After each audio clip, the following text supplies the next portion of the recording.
ನಮಸ್ಕಾರ ಸ್ನೇಹಿತರೆ, welcome to ಬ್ರೂನಿ ಕನ್ನಡ ಲಾಗ್. ಇವತ್ತು ದೇವಸ್ಥಾನದಲ್ಲಿ ಒಂದು ಹಬ್ಬ ಇತ್ತು, ಹಾಗಾಗಿ ಸಿಂಪಲ್ ಆಗಿ ರೆಡಿ ಆಗ್ತಾ ಇದ್ದೀನಿ ಡ್ರೆಸ್ಸಲ್ಲಿ. ನಾನು ನನ್ನ ಮಗಳು ಗಾಡಿಯಲ್ಲೇ ಹೊರಟ್ವಿ. ಅಂದರೆ ನಿಯರ್ ಇತ್ತು, ತುಂಬ ದೂರ ಏನಿಲ್ಲ. ಮೈಸೂರಿಂದ ಅಂದರೆ ನಾವಿರೋ ಪ್ಲೇಸಿಂದ ಒಂದು 16 ಕಿಲೋಮೀಟರ್ ಅಷ್ಟೇ ಇದೆ. ಹಾಗಾಗಿ ಅವಳನ್ನೂ ಕರ್ಕೊಂಡು ಹೊರಟೆ. ಅಂದರೆ ಇವಾಗ ರಾಜ್ಯದಲ್ಲಿದ್ದಾಳಲ್ಲ, ಅವಳು ಒಬ್ಬಳೇ ಇದ್ದರೆ ಬೇಜಾರಾಗುತ್ತೆ ಅಂದ್ಬಿಟ್ಟು ಕರ್ಕೊಂಡು ಹೊರಟೆ. ನಮ್ಮ ಸೋದರತ್ತೆ ಮನೆ ಹಬ್ಬ ಮಾಡ್ತಿದ್ರು, ಹಂಗಾಗಿ ಹೊರಟಿದ್ವಿ. ಇಲ್ಲಿ ಟೊಮೆಟೋದು ಒಂದು ವೆಹಿಕಲ್ ಹೋಗ್ತಿತ್ತು, ಆಟೋ, ಅದನ್ನು ಕೂಡ ವಿಡಿಯೋ ಮಾಡ್ಕೊಂಡಿದ್ದಾಳೆ ನನ್ನ ಮಗಳು. ನಮ್ಮೂರಲ್ಲಿ ಟೊಮೆಟೊ ಮಾರ್ಕೆಟ್ ಇದೆ, ಅಲ್ಲಿ ಯಾವಾಗಲೂ ನೋಡ್ತಿರ್ತಾಳಲ್ಲ, ಹಂಗಾಗಿ ಅವಳಿಗೆ ಒಂಥರ ಟೊಮೆಟೊ ನೋಡಿದ್ರೆ ಖುಷಿ, ಹಾಗಾಗಿ ವಿಡಿಯೋ ಮಾಡ್ಕೊಂಡಿದ್ದಾಳೆ. ಈ ರೋಡಲ್ಲಿ ಹೋಗ್ತಿದ್ರೇ ಒಂಥರ ಖುಷಿ ಇರುತ್ತೆ, ಯಾಕಂದರೆ ಈ ರೋಡಲ್ಲೇ ನಮ್ಮೂರಿಗೆ ಹೋಗಬೇಕು, ಹಾಗಾಗಿ ಒಂಥರ ಏನೋ ಖುಷಿ ಇರುತ್ತೆ. ಅಲ್ಲಿ ಅಪ್ಪ ಅಮ್ಮ ಕಸಿನ್ಸ್ ಎಲ್ಲ ಬಂದಿರ್ತಾರೆ, ಹಾಗಾಗಿ ಏನೋ ಒಂಥರ ಎಕ್ಸೈಟ್ಮೆಂಟ್ ಇದೆ, ಎಲ್ಲ ಬರ್ತಿದ್ದಾರೆ ಅಂತ. ನಮ್ಮ ಮುನ್ನಿಗೂ ಕೂಡ ಎಲ್ಲ ಸಿಗ್ತಾರೆ ಅಂತ ಖುಷಿ ಇದೆ, ಮಕ್ಕಳೆಲ್ಲ ಸಿಗ್ತಾರೆ ಆಟ ಆಡಲಿಕ್ಕೆ ಅಂತ. ಇಲ್ಲಿ ಬಂದು ಈ ರೋಡಲ್ಲಿ ಲೈನಲ್ಲಿ ಪೂರ್ತಿ ಹಣ್ಣುಗಳನ್ನ ಇಡ್ತಾರೆ ಯಾವಾಗ್ಲೂ. ಆ್ಯಕ್ಚುಲಿ ಇಲ್ಲೆಲ್ಲ ನಮ್ಗೆ ಗೊತ್ತಿರೋ ಹುಡುಗರೇ, ನಮ್ಮ ಕಸ್ಟಮರ್ಸೇ ಜಾಸ್ತಿ ಇದ್ದಾರೆ. ಇಲ್ಲಿ ಸೀಸನಲ್ಲಿ ಯಾವ ಹಣ್ಣು ಇರುತ್ತೆ ಅದನ್ನೇ ಇಡ್ತಾರೆ ಯಾವಾಗ್ಲೂ. ಅಂದರೆ ಮ್ಯಾಂಗೋ ಸೀಸನಲ್ಲಿ ಮ್ಯಾಂಗೋ, ಆರೆಂಜ್ ಸೀಸನಲ್ಲಿ ಆರೆಂಜ್, ಆ ಥರ ಇಡ್ತಾರೆ. ಹಾಗೆ ಸೀಸನ್ ಏನೂ ಇಲ್ಲ ಅಂದರೆ ಎಲ್ಲ ಫ್ರೂಟ್ಸ್ಗಳನ್ನೂ ಇಟ್ಟಿರ್ತಾರೆ. ಇಲ್ಲಿ ಪ್ರತಿಯೊಬ್ಬರು ಹುಡುಗರು ನಮಗೆ ಗೊತ್ತು, ಎಲ್ಲರೂ ಪರಿಚಯ ಇದ್ದಾರೆ. ಅದರಲ್ಲೂ ಚಂದು ಅಂತ ನಮ್ಮ ಹುಡುಗ ಒಬ್ಬ ಇದ್ದಾನೆ. ಎಷ್ಟು ಕ್ಲೋಸ್ ಅಂದರೆ ಅವನು ಸ್ವಂತ ತಮ್ಮನೇ ಅಂತ ಅಂದ್ಕೊಂಡಿದ್ದೀವಿ ನಾವು, ಅಷ್ಟು ಕ್ಲೋಸು. ಇದಾನೋ ಏನೋ ಗೊತ್ತಿಲ್ಲ, ಅಂದವೇ ನೋಡೋಣ ಅಂದ್ಕೊಂಡು ಹೋಗ್ತಾಯಿದ್ದೀನಿ, ಸಿಗಬಹುದು. ಇವತ್ತು ನಾನು ಹೋಗ್ತಿರೋ ದೇವಸ್ಥಾನದಲ್ಲೇ ಇಲ್ಲಿ ಹಣ್ಮಾರೋ ಹುಡುಗಂದೇ ಒಬ್ರದ್ದು ಬೀಗ್ರೂಟ ಇದೆ, ಅವ್ರು ಕೂಡ ಇನ್ವೈಟ್ ಮಾಡಿದ್ದಾರೆ. ನನ್ನ ತಮ್ಮ ಬರ್ತಿದ್ದಾನೆ ಅಬ್ಬಿ, ಸ್ವಲ್ಪ ಲೇಟಾಗಿ ಬರ್ತಾನೆ ಅವನು. ನಾನು 2 ಫಂಕ್ಷನ್ ಅಟೆಂಡ್ ಮಾಡೋಕ್ಕಾಗಲ್ಲ ಅಂತ ನಾನು ಹಬ್ಬಕ್ಕೆ ಮಾತ್ರ ಹೋಗ್ತೀನಿ. ಚಂದು ಇದ್ದಾನೆ, ಯೂಟ್ಯೂಬ್ ಅಕ್ಕ ಅಂತ ಕರೀತಿದ್ದಾನೆ. ಅವನು ಯಾವಾಗಲೂ ತರಲೆ ಮಾಡೇ ಕಳಿಸೋದು, ಹಣ್ಣೆಲ್ಲ ತಿನ್ನಿ ಅಕ್ಕ ಅಂತ ಕೂಗ್ದ. ನಾವು ಹೋಗಲಿಲ್ಲ, ಇನ್ನೊಂದು ಸರಿ ಬರ್ತೀನಿ ಕಣೋ ಅಂತ ಬಂದುಬಿಟ್ಟೆ. ಅವನೇ ಚಂದು. ಮಾರ್ಕೆಟ್ಗಿಂತನೂ ಫ್ರೂಟ್ಸ್ ಇಲ್ಲಿ ಚೆನ್ನಾಗಿರುತ್ತೆ. ನಿಮ್ಗೇನಾದರೂ ಈ ರೋಡಲ್ಲಿ ಬೇಕಂದರೆ ಇಲ್ಲೇ ಪರ್ಚೇಸ್ ಮಾಡ್ಕೊಂಡು ಹೋಗಿ. ಈ ರೋಡಲ್ಲಿ ಹೋಗ್ತಾ ಚೌಟ್ರಿಗಳೆಲ್ಲ ಆಗಿದೆ ತುಂಬ, ಇವಾಗೆಲ್ಲ ತುಂಬ ಬದಲಾವಣೆಗಳಾಗಿದೆ. ಆಮೇಲೆ ಕಾಂತಾರ ಹೋಟೆಲ್ ಅಂತ ಓಪನ್ ಮಾಡಿದ್ದಾರೆ. ಕಾಂತಾರ ಮೂವಿ ಆದಮೇಲೆ ಈ ಹೋಟೆಲ್ನ ಓಪನ್ ಮಾಡಿದ್ರು. ತುಂಬ ಚೆನ್ನಾಗಿದೆ, ಟೇಸ್ಟು ಕೂಡ ತುಂಬ ಚೆನ್ನಾಗಿದೆ. ನಾನು ಕೂಡ ಟೇಸ್ಟ್ ಮಾಡಿದ್ದೀನಿ, ತುಂಬ ಚೆನ್ನಾಗಿದೆ ಟೇಸ್ಟ್. ಇಲ್ಲಿ ರೋಡಲ್ಲಿ ಕಾಫಿ ಕೆಫೆ ಡೇ ಅಂತ ಓಪನ್ ಆಗಿದೆ. ಇಲ್ಲಿ ಕೆಫೆ ಎಲ್ಲ ಓಪನ್ ಆಗಿದೆ, ತುಂಬ ಖುಷಿ ಆಗುತ್ತೆ. ನಮ್ಮೂರಿನ ರೋಡಲ್ಲಿ ಈ ಕೆಫೆ ಎಲ್ಲ ಓಪನ್ ಆಗಿದೆ ಅಂತ ಹೇಳಲಿಕ್ಕೆ ತುಂಬ ಖುಷಿ ಆಗುತ್ತೆ. ಹಾಗೆ ಇಲ್ಲಿ ಹೆಲೈಟ್ ಅಂತ ಒಂದು ಹೋಟೆಲ್ ಓಪನ್ ಆಗಿದೆ. ಮೀನ್ಸ್ ಫಸ್ಟು ಪೂರ್ಣಿಮಾ ಅಂತನೋ ಅನ್ನಪೂರ್ಣ ಅಂತನೋ ಹೋಟೆಲ್ ಇತ್ತು, ಬಟ್ ಈಗ ಅದು ಚೇಂಜ್ ಆಗಿ ಹೆಲೈಟ್ ಅಂತ ಆಗಿದೆ. ತುಂಬ ಡಿಫ್ರೆಂಟ್ ಆಗಿದೆ ನೋಡ್ಲಿಕ್ಕೆ ಹೋಟ್ಲು. ನಾನು ಯಾವಾಗಲೂ ಒಳಗೆ ಹೋಗಿಲ್ಲ, ತುಂಬ ಚೆನ್ನಾಗಿದೆ ಅಂತ ಅಂದ್ಕೊತೀನಿ. ನಾವು ಹೋಗ್ತಿರೋ ಟೆಂಪಲ್ ರೋಡ್ ಇನ್ನೇನೋ ಬಂತು, ಇನ್ನು ಸ್ವಲ್ಪ ದೂರದಲ್ಲೇ ಆ ರೋಡಿಗೆ ಹೋಗ್ತೀವಿ ನಾವು. ಎಲ್ಲರೂ ಬಂದಿರ್ತಾರೆ, ಏನೋ ಒಂಥರ ಖುಷಿ ಇದೆ ಅಲ್ಲಿಗೆ ಹೋಗಲಿಕ್ಕೆ. ಅಂದರೆ ಆ ದೇವಸ್ಥಾನಕ್ಕೆ ಹೋಗೋಕ್ಕೇ ಒಂಥರ ಖುಷಿ ಇದೆ. ಇದು ಬಂದು KR ನಗರಕ್ಕೆ ಹೋಗೋ ರೋಡು, ಇದು ಬಂದು ಹುಣಸೂರಿಗೆ ಹೋಗೋ ರೋಡು. ಹುಣಸೂರು ರೋಡಲ್ಲಿ ಸ್ಟ್ರೈಟ್ ಬಂದು ರೈಟಿಗೆ ತೊಗೊಂಡ್ರೆ ಈ ದೇವಸ್ಥಾನ ಸಿಗುತ್ತೆ.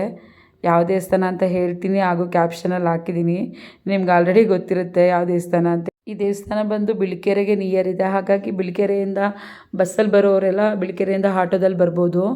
ತುಂಬ ಹತ್ತಿರ ಇದೆ ಇಲ್ಲಿ.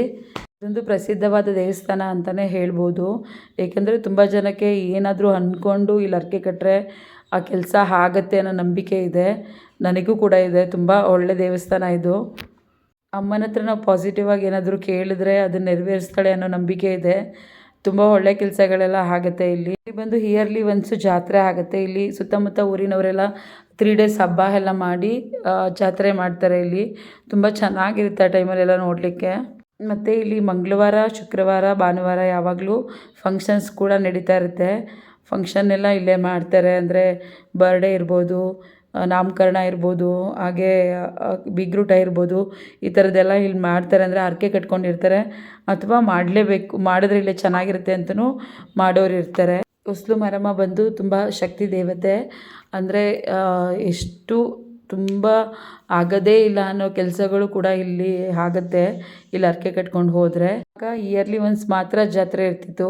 ಇವಾಗ ಪ್ರತಿದಿನ ಪೂಜೆ ಸಾಮಾನು, ಕಡಲೆಪುರಿ, ಹಾಗೂ ಮಕ್ಕಳದ್ದು ಆಟದ್ದು ಟಾಯ್ಸ್ಗಳು ಎಲ್ಲ ಯಾವಾಗಲೂ ನನ್ನ ತಂಗಿ, ನಮ್ಮ ಚಿಕ್ಕಪ್ಪನ ಮಗಳು ಕಾಲ್ ಮಾಡಿದ್ಲು, ಬಾ ಇಲ್ಲೇ ಇದ್ದೀವಿ ಫಂಕ್ಷನ್ ಹಾಲ್ ಹತ್ರ, ಇನ್ನೂ ಬರಲಿಲ್ವಾ ಅಂತ. ಇಲ್ಲ ಬಂದೆ, ನಾನು ದೇವಸ್ಥಾನ ಮುಗಿಸ್ಕೊಂಡು ಬರ್ತೀವಿ ಅಂದ್ಬಿಟ್ಟು ಟೆಂಪಲ್ ಹತ್ರ ಬಂದೆ. ಹಾಗೆ ಅಕ್ಕನೂ ಕೂಡ ಕಾಲ್ ಮಾಡಿದ್ಲು, ಸಾಗರ್ ಹೊರಗಡೆನೇ ನಿಂತಿರ್ತಾನೆ, ಬಾ ಅಂತ. ನಾನು ದೇವಸ್ಥಾನ ನೋಡ್ಕೊಂಡು ಹೋಗ್ಬಿಡೋಣ ದೇವ್ರನ್ನ ಅಂತ ಹೇಳಿ ಟೆಂಪಲ್ ಹತ್ರ ಬಂದೆ. ಟೆಂಪಲ್ ಲೈನಲ್ಲಿ ತುಂಬ ಕ್ರೌಡ್ ಇರ್ಬೋದು ಅಂತ ಅಂದ್ಕೊಂಡೆ. ಸದ್ಯ ಏನೂ ಕ್ರೌಡ್ ಇರಲಿಲ್ಲ, ಕಮ್ಮಿನೇ ಇದ್ದರು ಅಲ್ಲಿ. ಹಾಗಾಗಿ ಹೊರಗಡೆ ಎಲ್ಲ ನಾನು ತ್ರಿಶೂಲ ಹತ್ರ ಎಲ್ಲ ಪೂಜೆ ಎಲ್ಲ ಮಾಡಿಕೊಂಡೆ. ಮಾಡಿಕೊಂಡು ಅಲ್ಲಿಂದ ಒಳಗಡೆ ದೇವಸ್ಥಾನದ ಒಳಗಡೆ ಹೊರಟ್ವಿ ಮುನ್ನಿ ಮತ್ತು ನಾನು. ಮನೆಗೆ ಪೂಜೆ ಹೂವಿನ ಅಲಂಕಾರ ಎಲ್ಲ ತುಂಬ ಚೆನ್ನಾಗಿ ಮಾಡಿದರು. ಬೇರೆ ದೇವಸ್ಥಾನಗಳಲ್ಲಿ ಫೋಟೋ ಎಲ್ಲ ಕ್ಲಿಕ್ ಮಾಡ್ಲಿಕ್ಕೆ ಬಿಡಲ್ಲ, ಈಗೆಲ್ಲ ತುಂಬ ಸ್ಟ್ರಿಕ್ಟ್ ಇದೆ ಬಿಡಿ, ತುಂಬ ಏನು ರೂಲ್ಸ್ಗಳೆಲ್ಲ ಮಾಡಿದ್ದಾರೆ ಇವಾಗ. ಬಟ್ ಇಲ್ಲಿ ಯಾವುದೇ ರೂಲ್ಸ್ ಮಾಡಲಿಲ್ಲ, ನಮಗೆ ಫೋಟೋ ತೆಕ್ಕೊಳ್ಳಿಕ್ಕೂ ಬಿಟ್ಟರು. ಒಂಥರ ಖುಷಿ ಆಯಿತು, ಚೆನ್ನಾಗಿ ದೇವರೆಲ್ಲ ನೋಡ್ಕೊಂಡ್ವಿ. ಹಾಗೂ ತೀರ್ಥ ಪ್ರಸಾದ ಎಲ್ಲ ತೊಗೊಂಡು ನಾವು ಹೊರಟ್ವಿ ಅಲ್ಲಿಂದ. ಅಷ್ಟರಲ್ಲಿ ತಂಗಿ ಹಸ್ಬೆಂಡ್ ಎಲ್ಲ ಹೋಗಬೇಕಿತ್ತು, ಅರ್ಜೆಂಟ್ ಇತ್ತು ಅಂತೇಳಿ ಆ ತಂಗಿ ಮತ್ತು ಅವ್ರ ಫ್ಯಾಮಿಲಿ ಎಲ್ಲ ಊಟಕ್ಕೆ ಕೂತ್ಬಿಟ್ಟಿದ್ರು. ಅಮ್ಮ, ಅಪ್ಪ, ಅಕ್ಕ, ಅಕ್ಕನ ಮಗ ಎಲ್ಲ ವೆಯ್ಟ್ ಮಾಡ್ತಾಯಿದ್ರು ನಮಗೋಸ್ಕರ. ಒಟ್ಟಿಗೆ ನಾವು ಊಟಕ್ಕೆ ಕೂತ್ಕೊಂಡ್ವಿ. ಊಟ ಎಲ್ಲ ಮುಗಿಸಿ ಇಲ್ಲೇ ಅಕ್ಕನ ಹಸ್ಬೆಂಡ್ ಮನೆ ಇಲ್ಲೇ ಹತ್ರದಲ್ಲಿರೋದು, ಹಾಗಾಗಿ ಅಲ್ಲಿಗೆ ಹೋಗೋಣ ಅಂತ ಹೊರಟಿದ್ವಿ. ಅಷ್ಟರಲ್ಲಿ ಅಮ್ಮ, ಅಪ್ಪ ಅಕ್ಕಂದು ಹೊಲದ ಹತ್ರ ವೆಯ್ಟ್ ಮಾಡ್ತಾಯಿದ್ರು. ಅಲ್ಲಿ ನೋಡ್ಕೊಂಡು ಹೋಗೋಣ ಅಂದ್ಬಿಟ್ಟು ನಾವು ಹೋದ್ವಿ. ತಂಗಿ ಫ್ಯಾಮಿಲಿ ಕೂಡ ನಮ್ಮ ಜೊತೆಗೆ ಬಂದರು. ಬಟ್ ಅವ್ರು ಅರ್ಜೆಂಟ್ ಕೆಲಸ ಇದ್ದಿದ್ದರಿಂದ ಅವರು ಹೊರಟೋದ್ರು. ನಾನು, ಅಪ್ಪ, ಅಮ್ಮ, ಅಕ್ಕ, ಅಕ್ಕನ ಮಗ, ನನ್ನ ಮಗಳು ಎಲ್ಲ ಹೋಗ್ಬಿಟ್ಟು ಹೊಲದ ಹತ್ರ ಎಲ್ಲ ನೋಡ್ಕೊಂಡ್ವಿ. ಬಟ್ ಇದು ಮೇನ್ ರೋಡ್ಗಿದೆ ಹೊಲ, ತುಂಬ ಚೆನ್ನಾಗಿದೆ. ಹಾಗೂ ಅವ್ರದ್ದು ಹಳೆ ಮನೆ, ಅಂದರೆ ಊರಲ್ಲಿ ಇರೋ ಮನೆ ಅದು ಕೂಡ ನೋಡಲಿಕ್ಕೆ ಒಂಥರ ಚೆನ್ನಾಗಿದೆ. ನೆಕ್ಸ್ಟು ನಾವು ಇಲ್ಲಿಗೆ ಬಂದರೆ ಯಾವಾಗಲೂ ಈ ತೋಟ ನೋಡದೆ ಹೋಗಲ್ಲ. ಅಂದರೆ ಈ ತೋಟ ಅಂದರೆ ನಮಗೆ ತುಂಬ ಇಷ್ಟ. ಅಂದರೆ ಏನೋ ಮೈಲ್ಡಾಗಿರುತ್ತೆ ಇಲ್ಲಿ ಬಂದಾಗೆಲ್ಲ, ತುಂಬ ಚೆನ್ನಾಗಿರುತ್ತೆ ವೆದರು. ಯಾವುದೇ ವೆದರ್ ಇದ್ದರೂ, ಬಿಸಿಲಿದ್ರೂ ಕೂಡ ಇಲ್ಲೊಂಥರ ತಂಪಾಗಿರುತ್ತೆ. ಕಾರಣ ಇಲ್ಲಿ ತುಂಬ ಮರಗಳಿದೆ, ಅದಕ್ಕೆ ಮರನ ಉಳಿಸ್ಬೇಕು, ಬೆಳೆಸಬೇಕು. ಸುತ್ತ ಮರಗಳಿದ್ದರೆ ಅಂದರೆ ಒಳ್ಳೆ ಗಾಳಿ ಬರುತ್ತೆ, ಹಾಗಾಗಿ ನಮ್ಮ ಆರೋಗ್ಯನೂ ಕೂಡ ತುಂಬ ಚೆನ್ನಾಗಿರುತ್ತೆ. ಈ ತೋಟಕ್ಕೆ ಬಂದರೆ ಏನೋ ಒಂಥರ ಖುಷಿ ಇರುತ್ತೆ. ಯಾವಾಗಲೂ ನಾವು ಬಂದರೆ ಮಿಸ್ ಮಾಡಲ್ಲ, ತೋಟಕ್ಕೆ ಬರದೆ ನಾವು ಹೋಗೋದೇ ಇಲ್ಲ. ತುಂಬ ಚೆನ್ನಾಗಿದೆ. ಇಲ್ಲಿ ಬಂದು ತೆಂಗಿನ ಮರ ಹಾಗೂ ಮಾವಿನ ಮರಗಳಿದೆ ನೋಡಲಿಕ್ಕೆ. ಇವಾಗ ಬಂದು ಮ್ಯಾಂಗೋ ಸೀಸನ್ ಆಗಿರೋದ್ರಿಂದ ಮಾವಿನಕಾಯಿ ಎಲ್ಲ ಬಿಟ್ಟಿತ್ತು. ಅವರು ಆಲ್ರೆಡಿ ಕುಯ್ಸಿ ಸ್ವಲ್ಪ ಮಾರಿಸಿದ್ರು, ಇನ್ನೂ ಮನೆಗೆ ಅಂತ ಸ್ವಲ್ಪ ಬಿಟ್ಕೊಂಡಿದ್ರು. ಚೆನ್ನಾಗಿತ್ತು ನೋಡಲಿಕ್ಕೆ. ನಾವು ಮಾವಿನಕಾಯಿ ಎಲ್ಲ ಏನೂ ಕಿತ್ಕೊಳ್ಳಿಲ್ಲ, ಯಾಕೆಂದರೆ ನಮ್ಗೆ ಆಲ್ರೆಡಿ ಮನೆಯಲ್ಲೇ ಕುಯ್ದಿಟ್ಟಿದ್ರು, ಹಾಗಾಗಿ ತೊಗೊಂಡೋಗ್ಲಿಕ್ಕೆ ಅಂತೇಳಿ. ಹಾಗಾಗಿ ನಾವು ಮಾವಿನಕಾಯಿ ಏನು ಕಿತ್ಕೊಳ್ಳಿಲ್ಲ. ಇವಾಗ ರೀಸೆಂಟಾಗಿ ನಮ್ಮ ಭಾವ ಅವರ ಅಪ್ಪ ತೀರೋಗಿದ್ರು. ಅಂದರೆ ತುಂಬ ಒಳ್ಳೆ ವ್ಯಕ್ತಿ, ತುಂಬ ಒಂಥರ ಸ್ಟ್ರಿಕ್ಟ್ ಅವರು. ಈ ತೋಟ ಎಲ್ಲ ಅವರೇ ತುಂಬ ಚೆನ್ನಾಗಿ ಬೆಳೆಸಿದ್ದು ಪಾಪ. ಇವಾಗ ಅವ್ರು ಇಲ್ಲ, ಈಗ ಸ್ವಲ್ಪ ರೀಸೆಂಟಾಗಿ ತೀರೋದ್ರು. ತುಂಬ ಬೇಜಾರಾಯಿತು. ಅವ್ರನ್ನ ಹಾಕಿದ ಪ್ಲೇಸೆಲ್ಲ ನೋಡಿ ತುಂಬ ಒಂಥರ ಹಿಂಸೆ ಅನ್ನಿಸ್ತು.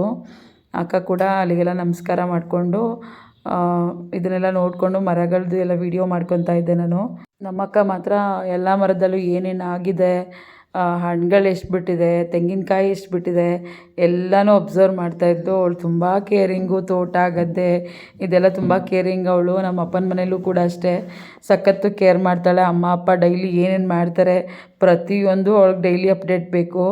ನಾನು ಸ್ವಲ್ಪ ಆಗಲ್ಲ, ನಾನು ಸ್ವಲ್ಪ ಗಂಡು ಮಕ್ಳು ಥರ ಅದನ್ನೆಲ್ಲ ತಲೆ ಕೆಡಿಸ್ಕೊಳ್ಳಲ್ಲ. ಅವಳು ಫುಲ್ ಸೀರಿಯಸ್ಸಾಗಿ ತಲೆ ಕೆಡಿಸ್ಕೊತಾಳೆ. ಬಟ್ ನನಗೆ ತೋಟ ಎಲ್ಲ ನೋಡ್ಲಿಕ್ಕೆ ಇಷ್ಟ, ಕೆಲಸ ಮಾಡೋಕ್ಕಾಗಲ್ಲ, ಆದರೆ ತೋಟ ಎಲ್ಲ ನೋಡ್ಲಿಕ್ಕೆ ತುಂಬ ಇಷ್ಟ. ಇಲ್ಲಿ ನನಗೇನೋ ಒಂಥರ ಖುಷಿ ಸಿಗುತ್ತೆ ಯಾವಾಗ ಬಂದ್ರೂ. ಹಾಗಾಗಿ ಪ್ರತಿ ಸಾರಿ ಬಂದಾಗ್ಲೂ ನಾನು ಮಿಸ್ ಮಾಡಲ್ಲ, ಈ ತೋಟಕ್ಕೆ ಬಂದ್ಬಿಟ್ಟೇ ಹೋಗ್ತೀನಿ. ನಾನು ಒಬ್ಬಳೇ ಇದ್ರೂ ಕೂಡ ನಾನು ಬಂದು ನೋಡಿಕೊಂಡೇ ಹೋಗೋದು. ಅಪ್ಪ ಅಮ್ಮ ಊರಿಗೆ ಹೋಗಬೇಕು ಬೇಗ ಅಂತ ಹೇಳಿ ಮನೆಯಿಂದ ಹಾಗೆ ಹೊರಟ್ಬಿಟ್ರು. ಅವ್ರ ತೋಟಕ್ಕೆ ಬರಲಿಲ್ಲ. ಅವ್ರು ಆಲ್ರೆಡಿ ಬೆಳಗ್ಗೆ ಬಂದು ಹೋಗಿದ್ರು ಅಂತ ಅನಿಸುತ್ತೆ, ನನಗೆ ಕರೆಕ್ಟಾಗಿ ಗೊತ್ತಾಗಲಿಲ್ಲ, ನಾನು ಕೇಳಲಿಲ್ಲ. ನಾವು ನೋಡ್ಕೊಂಡು ಹೋಗೋಣ ತೋಟನ ಅಂತ ಹೇಳಿ ಬಂದ್ವಿ. ಅದರಲ್ಲೂ ಅಮ್ಮ ನನ್ನ ಮಗಳನ್ನ ಕರ್ಕೊಂಡು ಹೋಗಬೇಡ ಅಂತ ಅವರು ಸ್ಟ್ರಿಕ್ಟ್ ಮಾಡಿಬಿಟ್ಟು ಹೋಗಿದ್ರು. ಆದರೂ ನನ್ನ ಮಗಳು ಇರಲಿಲ್ಲ, ನೋಡಲೇಬೇಕು ಅಂತ ಹಠ ಮಾಡಿ ಬಂದುಬಿಟ್ಲು. ಇಲ್ಲಿ ಕೆರೆ ಕೂಡ ಇದೆ, ತುಂಬ ಚೆನ್ನಾಗಿದೆ ನೋಡಲಿಕ್ಕೆ ಕೆರೆ. 2 ವಾರದಷ್ಟು ಶುಂಠಿನೂ ಕೂಡ ಹಾಕಿದ್ದಾರೆ. ಇಲ್ಲಿಗೆ ಇವತ್ತಿನ ಲಾಗ್ ಮುಗಿಸ್ತಾ ಇದ್ದೀನಿ. ನನ್ನ ವಿಡಿಯೋ ನಿಮ್ಗೆ ಇಷ್ಟ ಆಗಿದ್ದರೆ ಲೈಕ್ ಮಾಡಿ, ಶೇರ್ ಮಾಡಿ, ಸಬ್ಸ್ಕ್ರೈಬ್ ಮಾಡಿ. ಏನಾದರೂ ತಪ್ಪಿದರೆ ಕಮೆಂಟ್ ಮುಖಾಂತರ ತಿಳಿಸಿ. ನೆಕ್ಸ್ಟ್ ವಿಡಿಯೋಗೋಸ್ಕರ ಬೆಲ್ ಐಕನ್ ಕ್ಲಿಕ್ ಮಾಡಿ. Thank you.